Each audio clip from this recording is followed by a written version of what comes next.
those of you who have listened to our show for a while, you know that I believe that the debt ceiling is the dumbest piece of legislation currently on the books in the United States, because the federal government, through appropriations bills passed by the House, Senate, and then signed by the president, say, this is the money that we have decided that we're going to spend this year. Mm-hmm.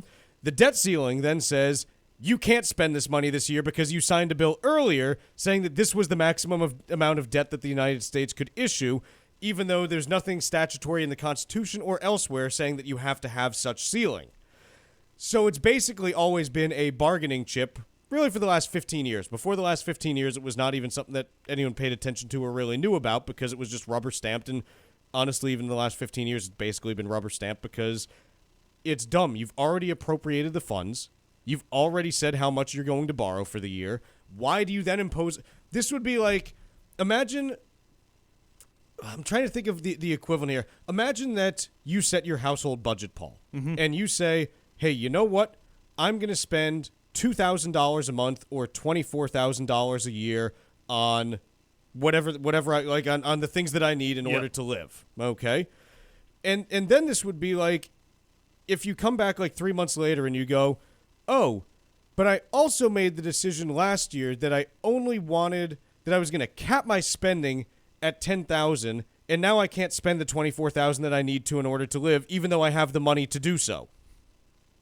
What do you do if you get to May and you're like, well, I've hit my cap of $10,000 to spend, even though I'm willing and able to spend more? Right. It's the dumbest thing. So, having said that, the reason why 99.9% of the time you just say, okay, whatever, they'll deal with it, is because they always do. That's my take, yep. The thing that is interesting this year, okay, is that it was a bit of a process to get a Speaker of the House elected last week. Okay, it took 15 tries, which is the most since the 1930s. Right. So it's been a while since we've seen a Congress take this long just to say who's going to lead it. Now that Congress has to actually pass a few things that are relatively important, one of which is, dumbly enough, the debt ceiling, okay, and specifically raising it, okay?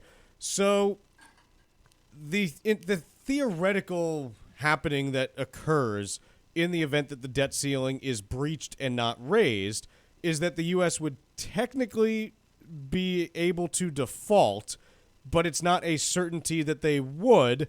And there's also, now you get all the cockamamie schemes that are coming out about, hey, the Treasury can just print a coin and use that to pay some of its...